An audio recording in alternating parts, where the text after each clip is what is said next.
was sort of complaining about his putting in Chambers' favor. He's also complaining about the greens and his putting and just sort of being a little bit pouty. But what he said this week, and really concerning, because I think if you had given anyone else in the field my tee shots this week, it would have been up near the leaderboard. And what's happening? Well, I don't know what's happened with Rory. What happens with a lot of players is when they think of golf, they think putting. They don't respect putting, right? They think golf is about driving and hitting accurate irons, and they putt because they have to. And there's a whole contingency of golfers who really think that that's what golf is about. And it seems that Rory continually goes back to how good I'm hitting the ball. And he works, if you look at what he posts on social media, it's never his putting stroke. It's always him driving the ball long, working out. He just doesn't seem to be looking at the totality of golf the right way and making the right sense of things. So it's concerning. I mean, even Phil Mickelson observed, well, Rory has a mental block to putting. Rory's acknowledging it's a mental thing. And when you combine what he's saying about the mental block at the Masters, he's got a mental block with putting. I mean, what's left?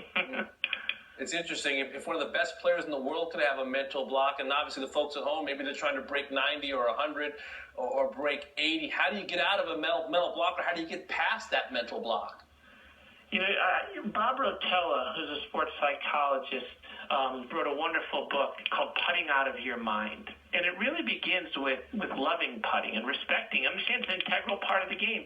I've seen golfers, hundreds of golfers, Damon, literally, who hit the ball tee to green, good enough to be on the PGA Tour, but never break out of the mini tour level because they don't love putting. They think it's something they have to do. So it begins with respecting putting as an integral part of the game and loving it and falling in love with the process of practicing putting. I recommend that everyone pick up that book by Bob Rotella. And then from there, you know, what John Cook spoke about this morning. You visualize, right? You look at you see the ball going in the hole.